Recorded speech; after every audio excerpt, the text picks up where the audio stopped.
My name is Robert Calloway. I am 54 years old. I spent 26 years building residential homes, not designing them, not financing them, building them, framing, plumbing, rough-in electrical, finished carpentry. I know what holds a house together. I know which walls are structural and which ones just look like they are. I know the difference between a wall that carries weight and a wall that only appears to. That turned out to be useful knowledge in ways I never anticipated when I was swinging a hammer at 28 years old. My wife's name is Diane. We were married for 22 years before she told me, on a Thursday evening in early November, that she wanted a divorce. She said she hadn't been happy for a long time. She said she felt like she had been disappearing inside the life we'd built together, like the life was real, but she had somehow become a ghost inside it. She said a lot of things that evening, standing in the kitchen doorway with her arms crossed, and her voice careful and measured, the way a person's voice gets when they've been rehearsing something for weeks. I sat at the kitchen table, and I listened to all of it. I didn't raise my voice. I didn't slam a door. I am not a dramatic man. I have never once in my life needed the last word.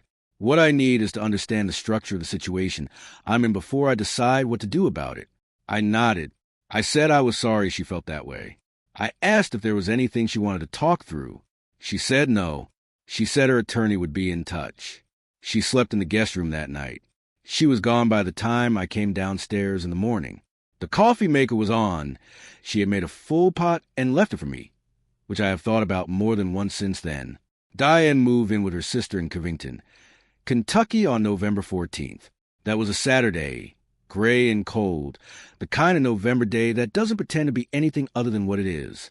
She took her clothes, her grandmother's china set, the tall lamp from the bedroom, and one photograph in the hallway, the one from our trip to Gatlinburg in 2009, which I always thought was a strange choice because it wasn't even a particularly good photograph. Neither of us is looking at the camera. But I didn't say anything. She left the coffee maker because it was mine. She left a white mug on the counter, the one I had given her as a birthday gift 3 years earlier. She had never liked it much. She preferred the thin ceramic ones, the kind that feel fragile in your hands. I washed the white mug out and started using it myself. Her attorney's name was Gerald Finch. Gerald sent me a letter dated November 22nd, a Monday, outlining Diane's position on the division of marital assets. The letter ran 4 pages. The house on Sycamore Lane was item 1. Listed at the top of page 2 with a subheading and 3 paragraphs of supporting language.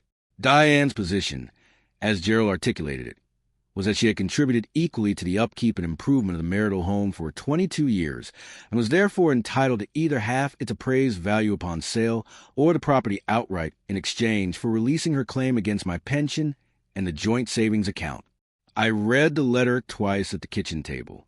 Then I set it down next to the white mug and looked out the window at the rose bushes along the back fence, which had gone bare for the winter. Those rose bushes had been blooming every June since 1995. Diane had planted them the first summer we lived in the house. She always said she was going to cut them back properly in the fall, and she never quite got around to it. Every year I cut them back myself, and every year she thanked me, and it became one of those quiet arrangements that exist in a long marriage, the thing that gets done without discussion because someone has simply always done it. I thought about the deed to the house on Sycamore Lane, which I had purchased in March of 1998 for $141,500. I thought about the fact that the deed was in my name. It had always been in my name. That was not a secret. It was simply a fact that had never come up in 22 years because there had been no reason for it to come up. There is a particular kind of quiet that falls over a man when he stops being afraid and starts thinking clearly. It is not a cold quiet. It is not an angry quiet. It is the quiet of a man who has looked at the load-bearing diagram and understands exactly which members are carrying the weight. That quiet settled over me that evening, sitting at the table with Gerald Finch's letter and a cup of coffee that had gone cold while I was reading. Welcome to Quiet House Stories. Get comfortable and remember, the people in these stories had every chance to behave themselves. They just chose wrong. Drop a comment and let me know where you're watching from. Hit that like button and make sure you're subscribed. Trust me, you're going to love it here. I called my brother Dennis the following Monday morning at 8:47. Dennis is 58, 2 years older than me. Retired Army Sergeant First Class, 22 years of service. He lives 40 minutes outside Cincinnati in a house he bought with cash in 2019 and has been renovating at a pace he describes as deliberate. He doesn't have a great deal of patience for nonsense, but he has excellent judgment about what actually constitutes nonsense versus what merely looks like it. Those are different skills, and not everyone is both. I told him about the letter. He listened without interrupting, which is one of the things I have always admired about Dennis. He lets a person finish. Then he said, "You need Catherine Watson." Catherine Watson has practiced family law and estate law in Cincinnati for 22 years. She operates out an office on Providence Road. 3 rooms, 2 staff members, no associate attorneys. Dennis had used her during his own divorce in 2017. He told me she was the kind of attorney who read every document in a file before she asked a single question, and that she charged $310 an hour, but had never in his experience billed him for a minute she hadn't earned. That recommendation, coming from Dennis, who does not make recommendations lightly, was sufficient for me. I called her office that same morning at 9:03 and made an appointment for Thursday, December 2nd. The days between the phone call and the appointment were not idle days. I am not built for idle days. I went back to the county recorder's office on the afternoon of November 24th and pulled the full instrument history on the Sycamore Lane property. I sat in my truck in the parking lot afterward and went through the documents page by page. I had the original deed, recorded March 17, 1998. I had the survey from 2001, when we had put in the addition on the back of the house, which I had framed myself over summer. I had a secondary instrument from 2006 when Diane and I had briefly considered refinancing. We hadn't proceeded, but during that process I had had the title re-examined by the bank's attorney, and the ownership had been reconfirmed in writing. 3 separate recorded instruments, all in my name, all consistent with each other. I put the documents in a green file folder I bought at the office supply store on the way home and set the folder on the kitchen table where I could see it. Diane called me on the 29th of November, a Wednesday, at 6:17 in the evening. I was eating pot roast I had made that afternoon. I still make a pot roast with cornbread every 2 weeks, same as I have done for the better part of 30 years. Some routines are load-bearing, and you don't remove them just because the house has changed around them. It is the routine that holds you, not the other way around. I answered the phone on the second ring. She did not open with pleasantries. She said, "Gerald tells me you haven't responded to his letter." I said I was taking my time reviewing it. She said, "Robert, there's nothing complicated here. We agreed to be reasonable." I said we had agreed to that. Yes. She said, "The house is part of the settlement. Gerald says I have a strong claim. We both lived there for 22 years. Just let it go and we can get through this without making it worse than it needs to be." I said I appreciated her calling. She was quiet for a beat. Then she said it. Flat, declarative. The voice of someone who's been told they're going to win. "The lawyer says I get the house. Period. I don't want to fight about this. But I will if I have to." I told her I understood. I told her I hoped she was doing well at her sister's. I said goodnight.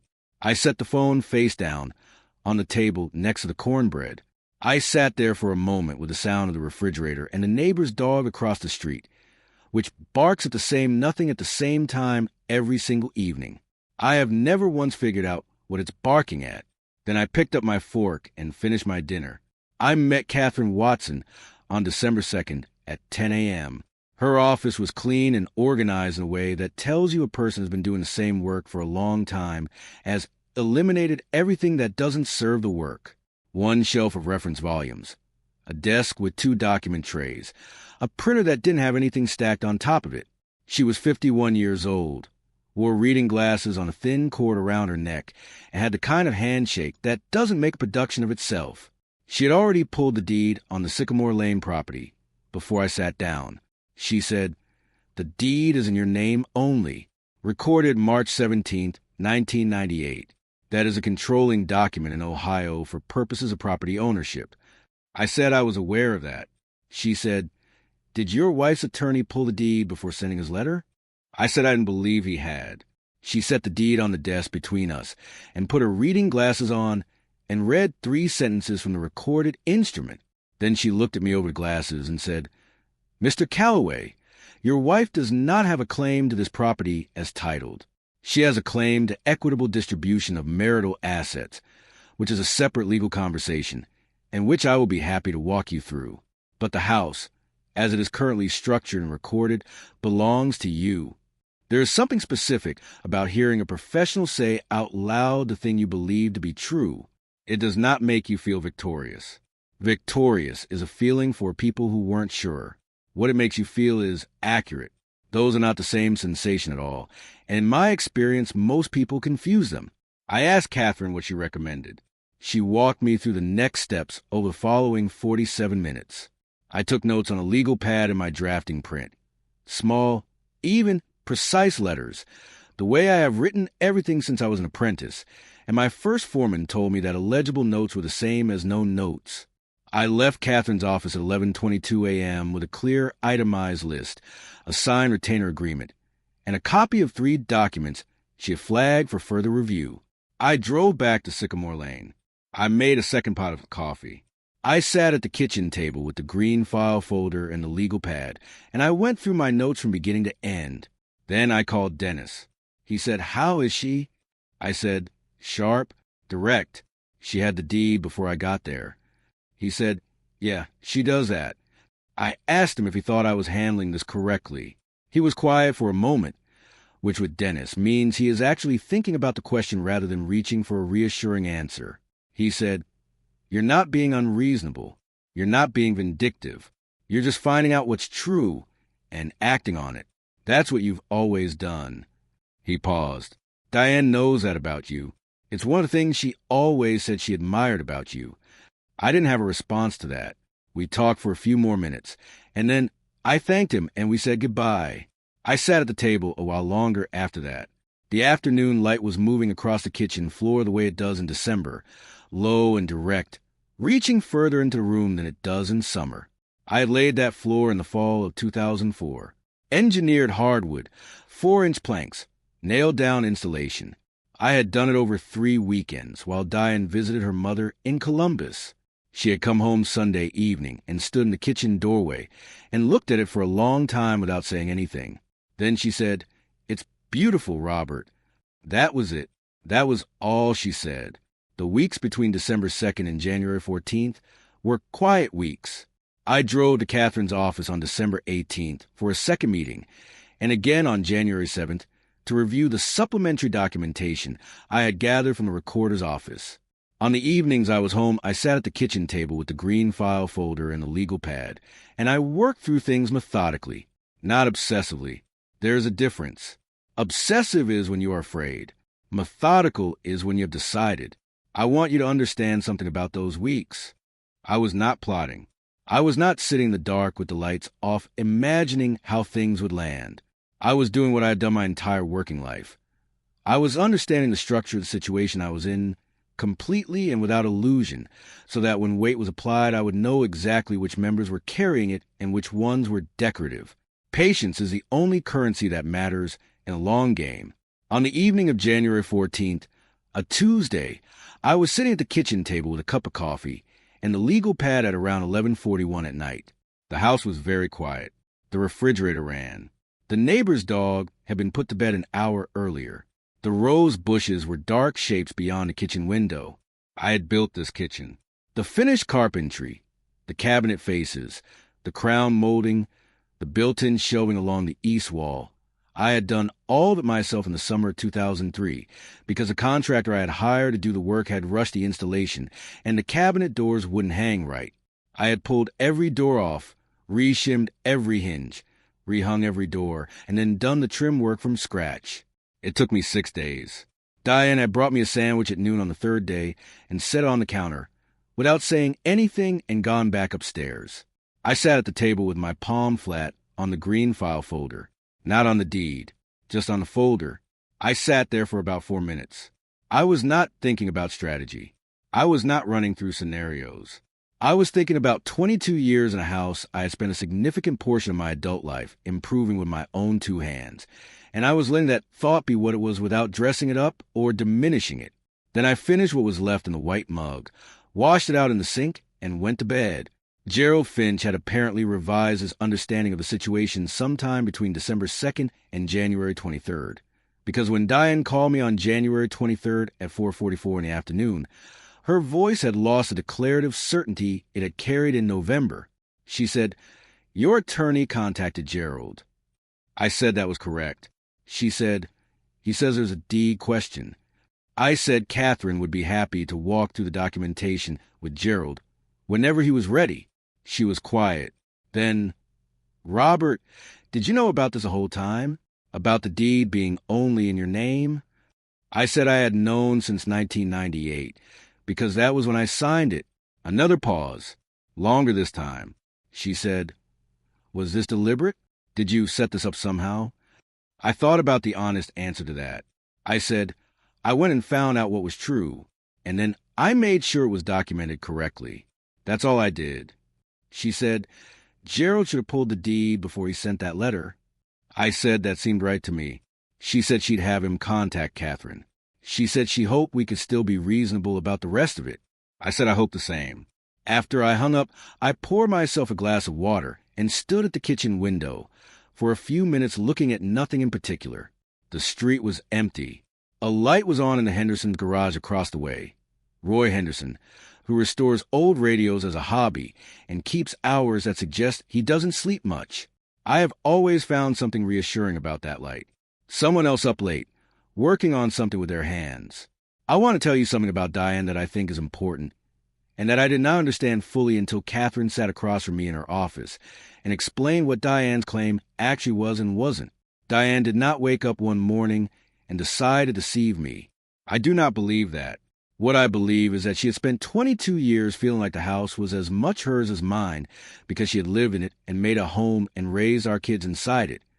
And that feeling had become so real to her that she had never questioned whether it corresponded to a legal reality. Her attorney had reinforced that feeling without checking it. And somewhere in that gap between the feeling and the fact was where the whole thing lived. That is not malice. That is the kind of thing that happens when two people stop talking about the underlying structure of a thing and start assuming the other person sees it the same way they do. I have seen buildings fail for the same reason. Everybody assumed somebody else had checked the load calculations. That is the C4 truth of it. Fear of loss, built on a foundation of assumption, compounded by 22 years of nobody asking the right question. I don't say this to excuse her. I say it because I've found that understanding why something happened is the only way to put it down and not carry it forever. Catherine arrived at 8:14 a.m. on Tuesday, February 11th. I had been up since 6:30. The coffee was made. The kitchen was clean. The table was clear except for the white mug, the green file folder, and the manila folder she had asked me to have ready with the supplementary county recorder documents. She was 7 minutes early, which Dennis had told me to expect.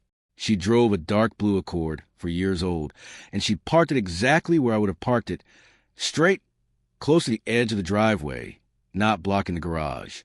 I had the door open before she reached the step.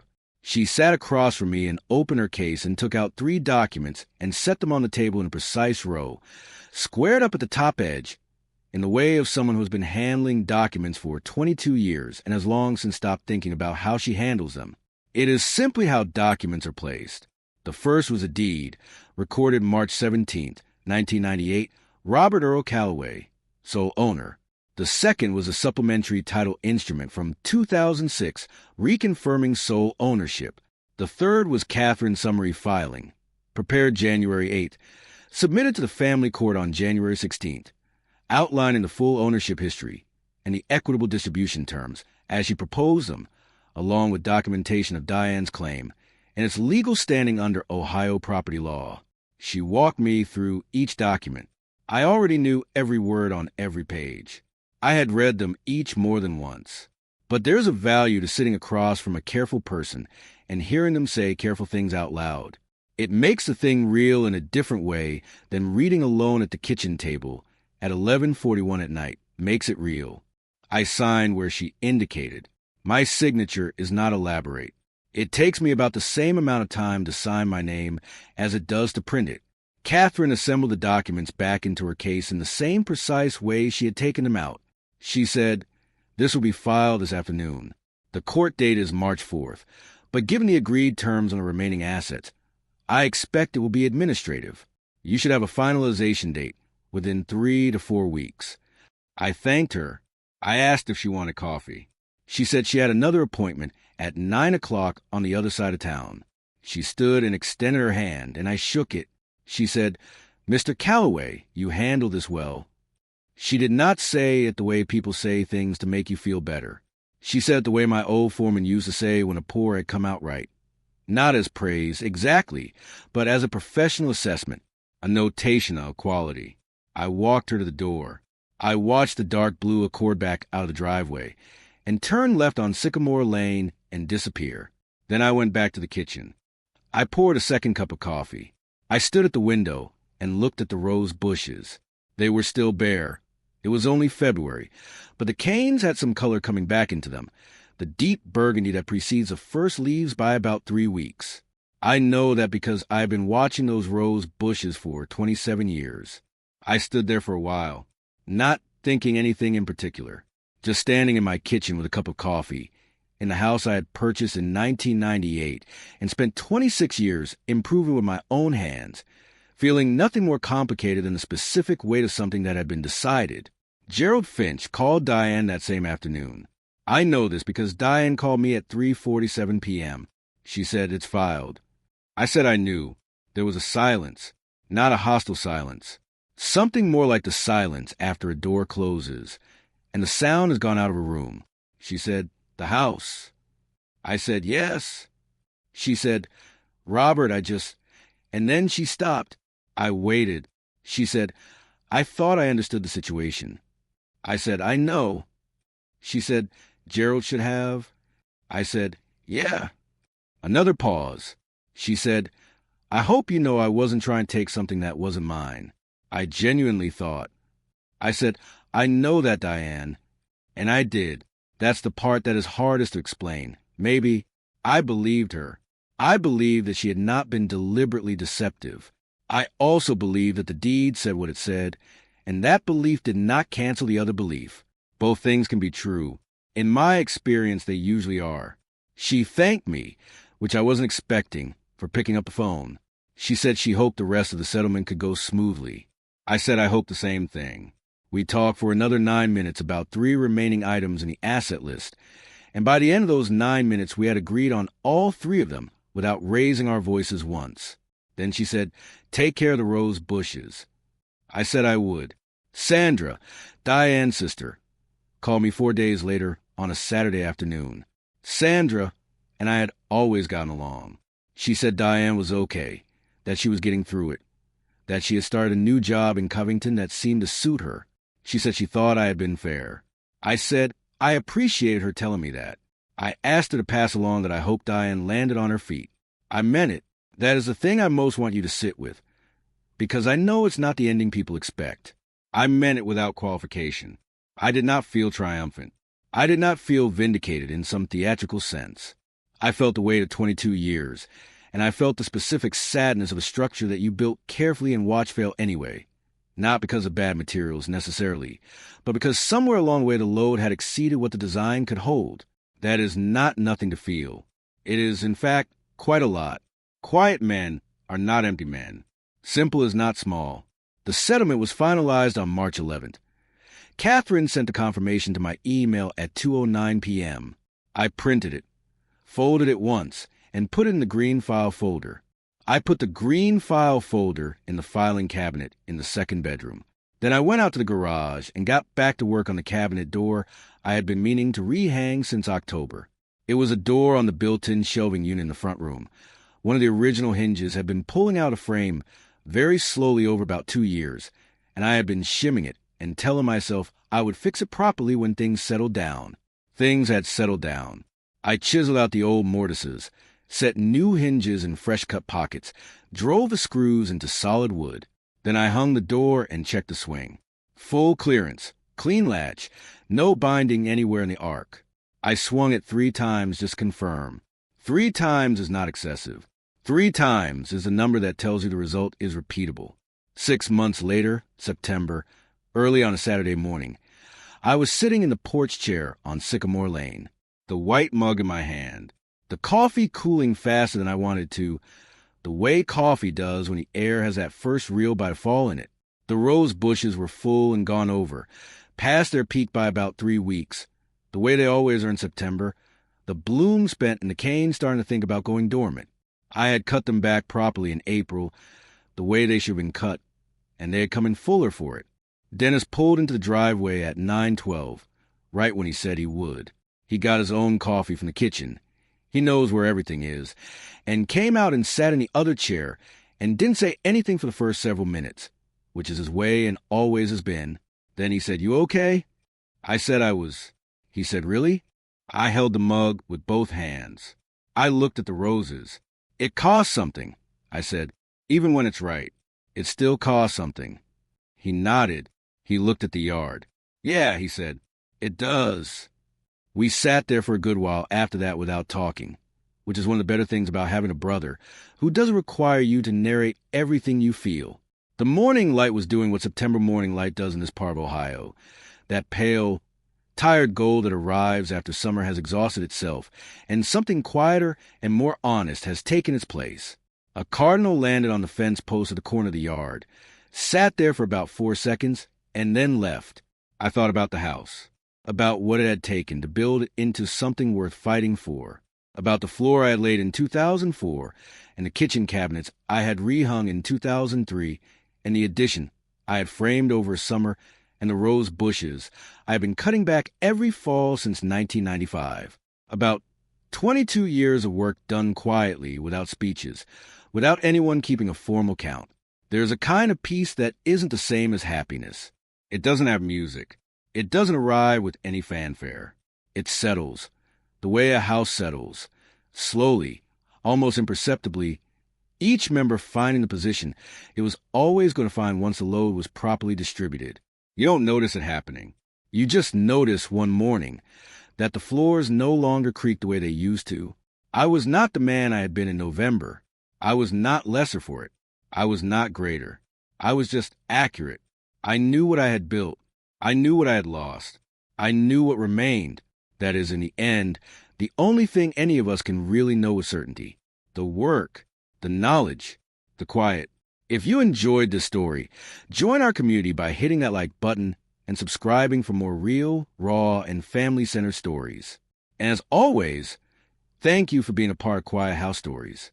I will see you on the next one.